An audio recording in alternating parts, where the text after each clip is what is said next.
Bonjour, je me présente, Jean-Emmanuel Maigret, j'ai participé au CLIC 2019 où j'ai présenté la classe d'initiative altruiste. Pour parvenir à vous faire découvrir ce type de classe, je partirai de deux points de vue, celui de l'élève et celui de l'enseignant. La question principale concernant l'élève, c'est qu'est-ce qu'il va apprendre? Et pour l'enseignant, qu'est-ce qui va changer? Ce que l'on cherche à développer chez l'élève, c'est l'esprit d'entreprendre, qui n'est pas à confondre avec l'esprit d'entreprise, qui est tourné vers le monde économique, alors que l'esprit d'entreprendre cherche à développer des aptitudes utiles pour toute la vie. Dans les textes officiels et notamment dans le socle commun, on trouve le terme « esprit d'initiative » qui pourrait être assimilé à l'esprit d'entreprendre. Quelles sont les aptitudes que l'on va trouver derrière l'esprit d'entreprendre? On va trouver d'abord les savoir-être, avec la coopération, l'initiative et la créativité. Dans les savoir-faire, nous trouverons la gestion du problème, où il faudra savoir analyser et trouver des solutions.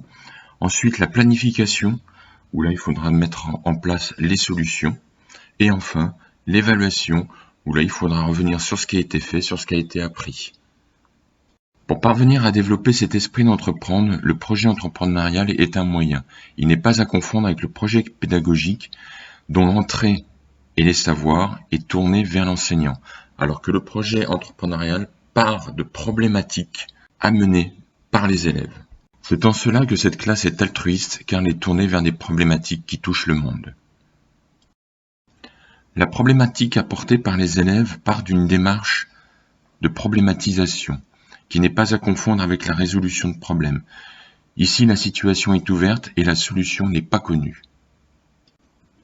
Pour parvenir à trouver la solution à cette problématique, la démarche d'enquête de John Dewey est tout à fait appropriée.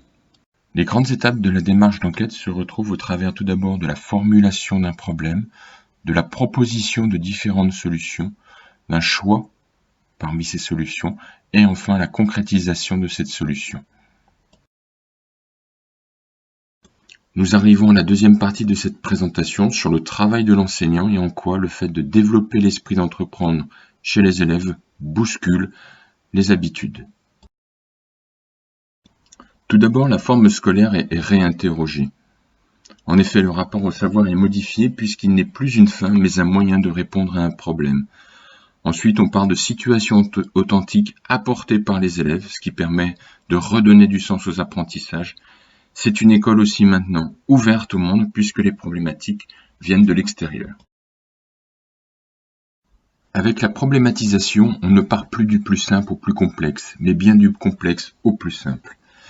Les programmes sont bousculés parce que si on a besoin d'aller chercher un savoir dans un niveau supérieur, il faudra le faire.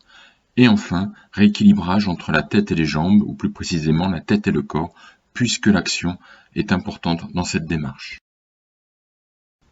Pour mener à bien un projet entrepreneurial, il a été noté chez les professeurs quelques attitudes spécifiques comme l'ouverture, la flexibilité, l'adaptation, la gestion des risques, mais aussi des aléas du groupe, les dérapages possibles, le temps qui devient aléatoire, mais aussi une remise en cause de l'enseignant.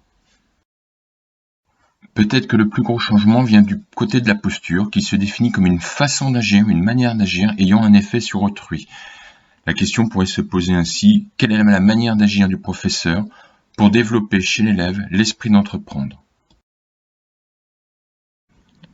Colin Ball évoque ce changement de posture de l'enseignant en passant d'instructeur à organisateur et de mentor à facilitateur. Nous allons voir concrètement ce que ça veut dire. Pour souligner la contradiction entre les postures, j'ai classé dans deux tableaux l'agir du professeur. Ainsi, l'enseignant peut être plus dans l'action ou alors plus en retrait. Ça se concrétise de la manière suivante, où il va parfois décider, diriger, conduire ou alors laisser faire. À l'inverse, l'enseignant pourra recadrer et puis en même temps être à distance de ses élèves. Il pourra aussi beaucoup parler, discuter et aussi, à l'opposé, se taire.